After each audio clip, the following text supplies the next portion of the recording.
Welcome, everybody.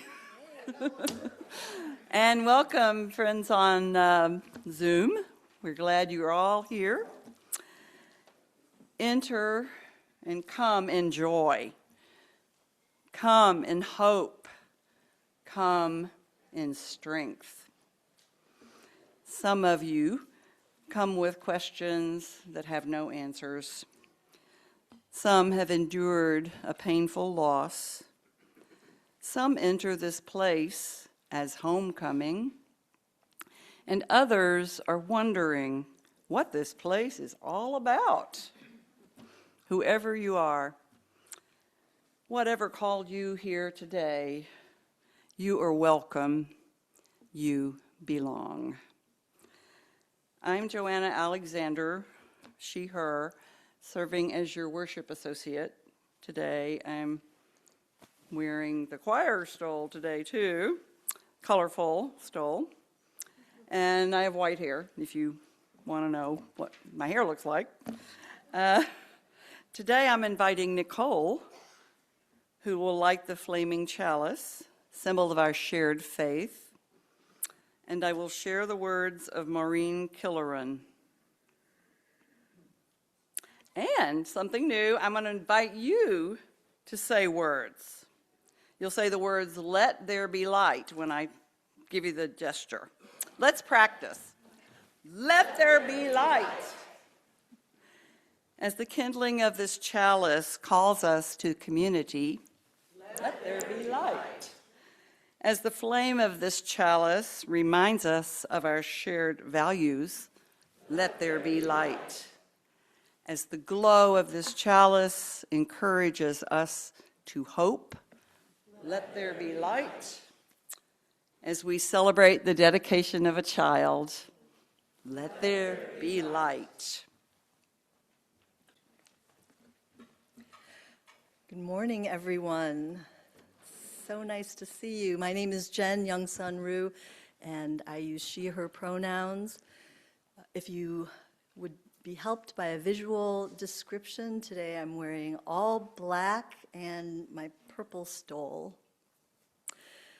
Unitarian Universalists can trace some of our religious ideas all the way back to the Protestant Reformation in 16th century Europe. Along with other heretics like the Anabaptists, our spiritual ancestors were killed when they tried to advance the idea that regular people should be free to choose their own forms of worship and sacrament. One of those heretical ideas was that infant baptism or christening was not necessary, for each child is born good, each child is born fully blessed. In the late 1700s, John Murray, who's considered the founder of American Universalism, also taught that christening or baptism for infants is not necessary. And he carried those Anabaptist ideas into those early churches. He created instead a naming ceremony in which the children were dedicated to God. Now, all of those people were theists at the time, and so that language made sense for them. But of course, ours is a living, breathing, changing faith. And so over the centuries, this ceremony has taken various forms, and today we call it the child dedication ceremony. And we dedicate this child to the blessings of life itself. I'd like to ask the youth, are there any youth back there today? Teachers, are you coming up? Yes? Come on up. I'd like you to take a very special place right up front for this child dedication. And while you're coming up here, I want to invite Leah and Diego to come up with baby Saul.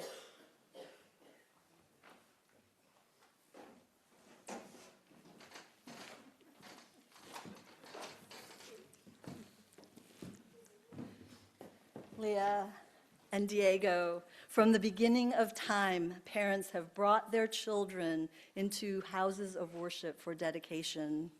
And today you follow this ancient tradition by bringing your child to be received into the fellowship of this community. In doing so, you proclaim your intent to pursue an abundant spiritual life for this little one. Bestowing a name to this child was one of your first big decisions, right? The name shapes the identity and confirms this child's uniqueness in the world. Diego and Leah, what name do you give your child? Soul May. Soul May. Soul May, welcome, welcome Soul to our community. You will be Soul's first and most important teachers in the ways of love and family and community. Knowing these truths and understanding the responsibilities of parenthood, will you both pledge to help your child grow in wisdom and faith and courage and love? Yes. In coming before this congregation, you have affirmed the importance of religious community in the growth of your child. By sharing a portion of the joy and responsibility of Soul's upbringing with us, you give the members of this congregation a chance to rededicate ourselves to life's larger purposes. And for that, we are truly grateful.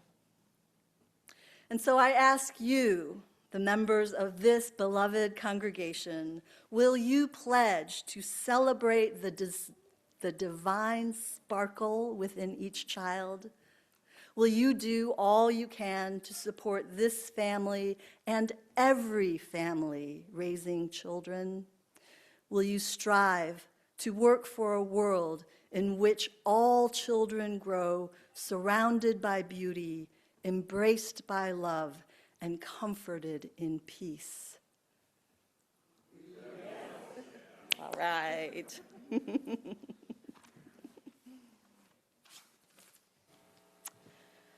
We use water as a symbol of our common heritage, essential to our very existence. From primeval organisms to modern humans, water reminds us of our common bonds with the interdependent web of life. This past September, you, the members of this community, brought water representing your travels and your transformations.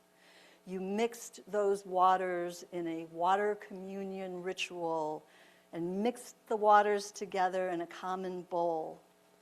We saved a little bit of it, and we've been using it for special occasions throughout the year. I did microwave it to kill the bad stuff.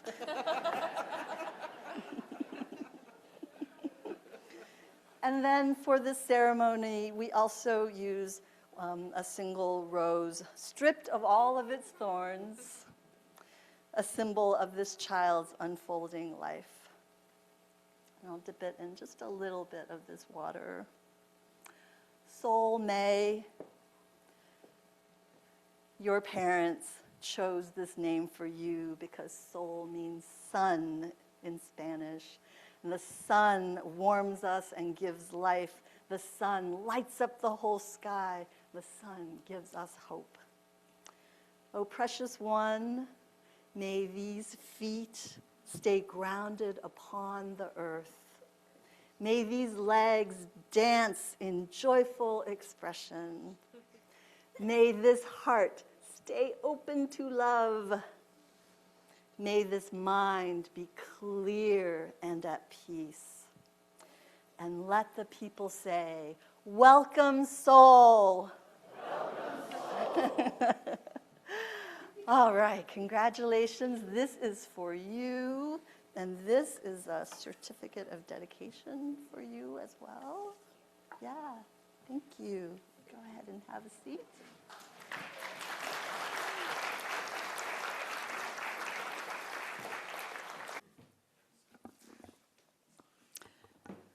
This morning's reading is included in our great hymnal and attributed to Antoine de Saint-Exupéry.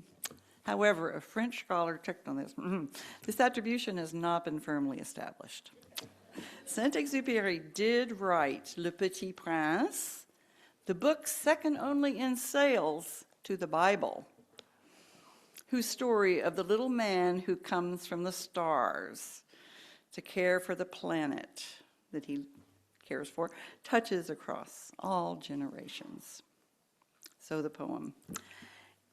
In a house which becomes a home, one hands down and another takes up the heritage of mind and heart, laughter and tears, musings and deeds. Love, like a carefully loaded ship, crosses the gulf between the generations.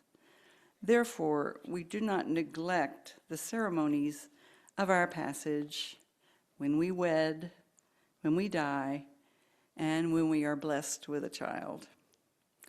When we depart and when we return, when we plant and when we harvest. Let us bring up our children. It is not the place of some official to hand to them their heritage. If others impart to our children our knowledge and ideals, they will lose all of us that is wordless and full of wonder. Let us build memories in our children, lest they drag out joyless lives, lest they allow treasures to be lost because they have not been given the keys. We live not by things, but by the meanings of things. It is needful to transmit the passwords from generation to generation.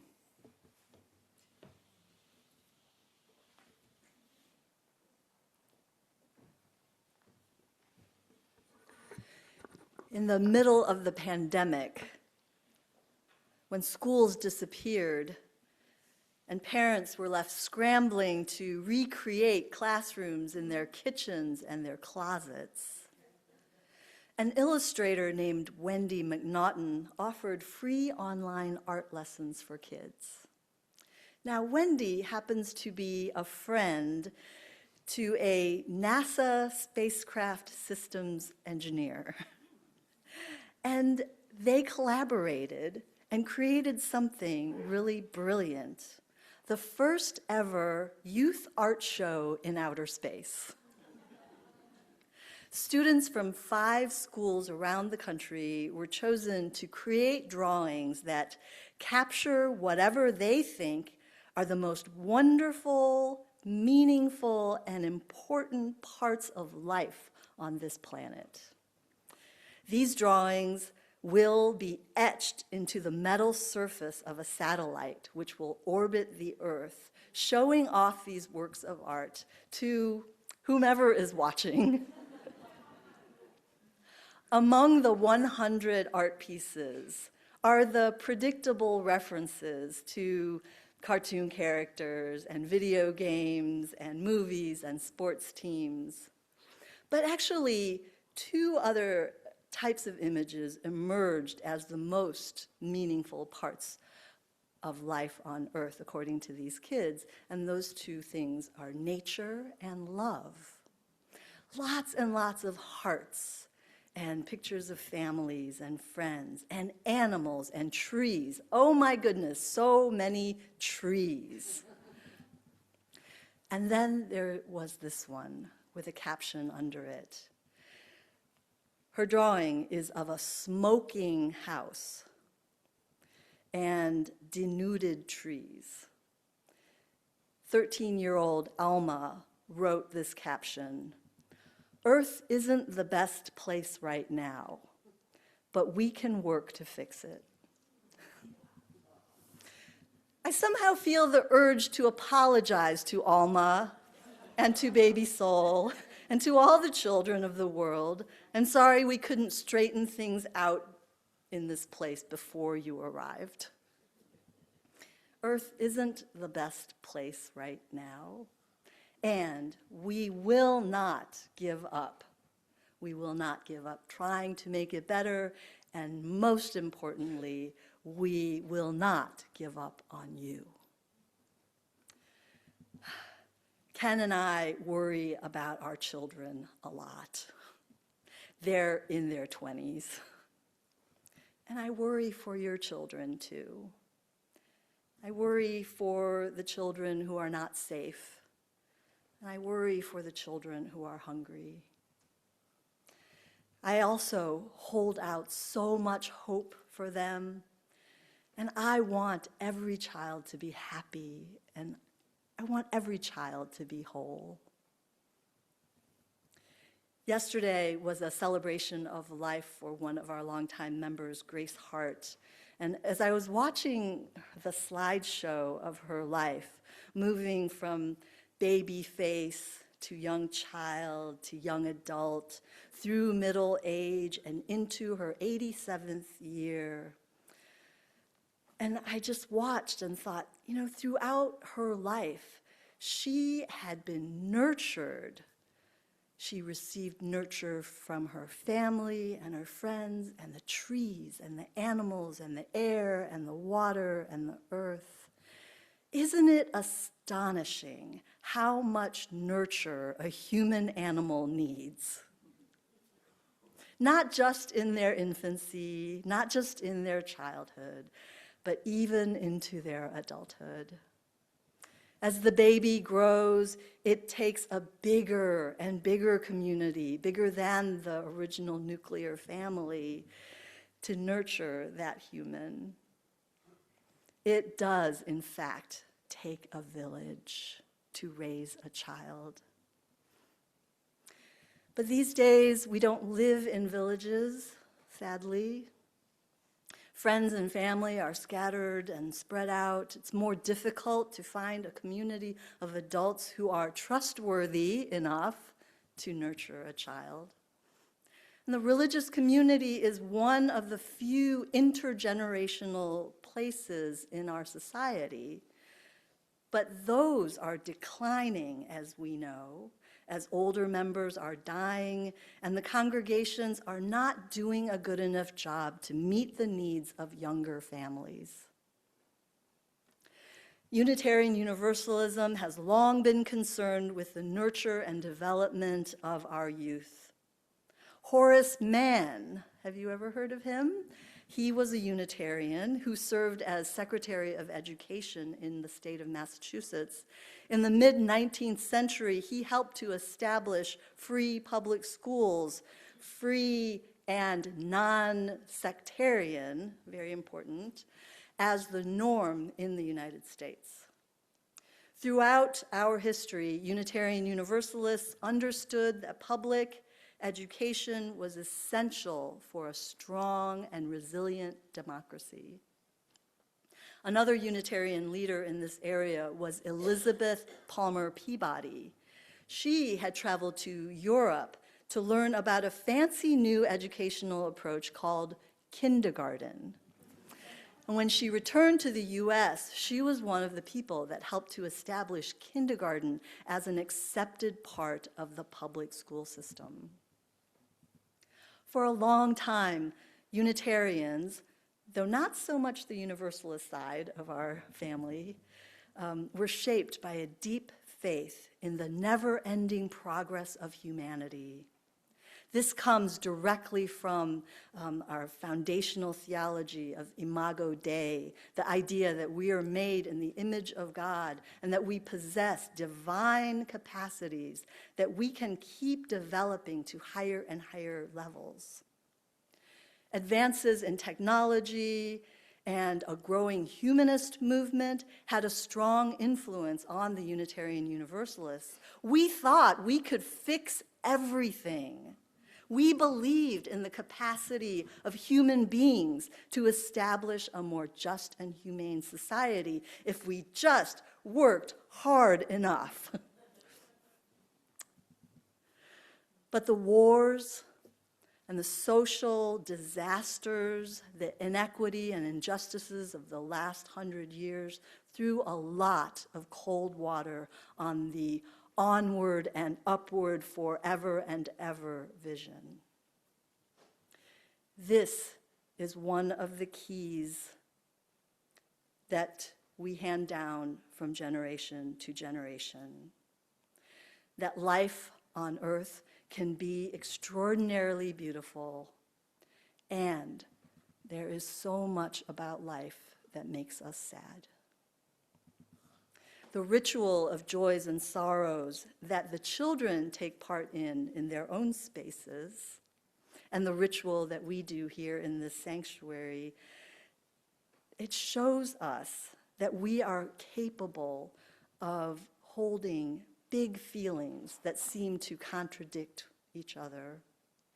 We can be heartbroken about our personal loss and still feel genuine joy at the sight of a baby. While we teach the children specific knowledge and facts about our UU faith, about our justice makers, and about the UU values of Jet Pig, justice, equity, transformation, pluralism, interdependence, and generosity. The real curriculum is the life of this congregation, and it's the way that we nurture and take care of one another. Children are always watching, aren't they? They're always listening, they're always watching. So what are we revealing to them about our community's values? What do they notice? What are we showing them about who matters and who belongs? We're approaching now the end of the church year, and even though we don't close during the summer months, July and August are slower, and it gives us some time to rest, and it gives us some time to think and imagine and dream. With a new second minister arriving in August, I've been imagining a new year filled with opportunities for the whole church to be together. A whole church where we are learning together and having fun together, we're eating and cooking together, and we can be sad together too. This is the second key that we hand down generation to generation. The importance of a reliable community that you can count on year after year after year. There's an old story, I've told it before here. It's about a rather reclusive man who stopped going to church. And after several weeks, the pastor knocked on his door.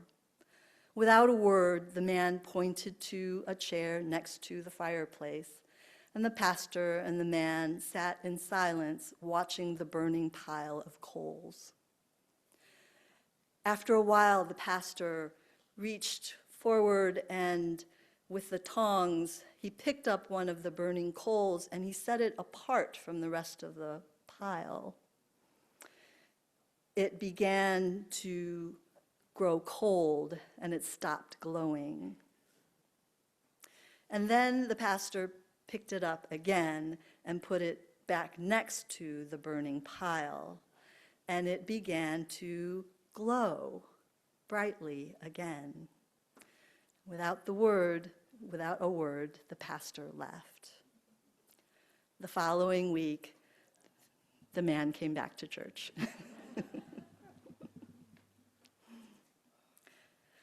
A few days ago, Izzy and I walked across the street to meet the staff over at the new Ali Court building. This is the affordable housing complex. Sorry. This is the affordable housing complex across the street named Ali Court.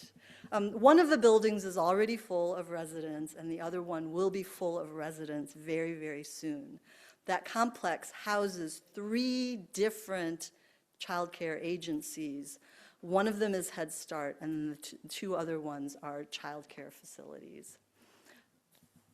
In the visioning process that we all did as a congregation, we learned that the immediate neighborhood around our church is full of renters who are families with children.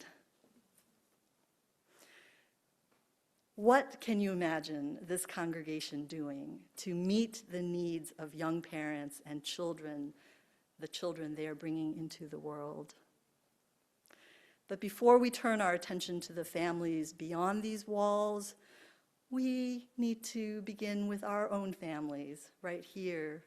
We have about 43 families, 43 registered in our religious exploration program.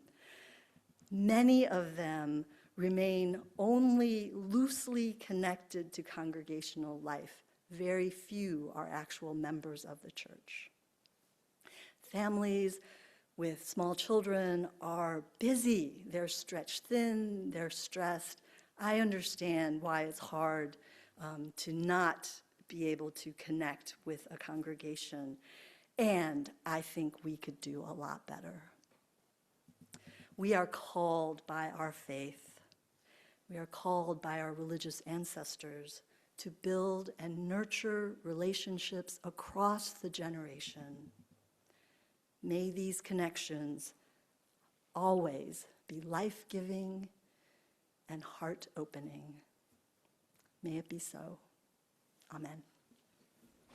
We extinguish this flame, but not the light of truth, the warmth of community, or the fire of commitment. These we carry in our hearts until we are together again. And now, with these words from Jan Richardson, go into this day knowing that you carry this light into the world. Blessed are you who bear the light in unbearable times, who bear witness to its persistence when everything seems to be in shadow and grief. Blessed are you in whom the light lives, your heart a chapel, an altar where in the deepest night can be seen the love that illumines every broken thing it finds. Go in peace, my friends. Go in love.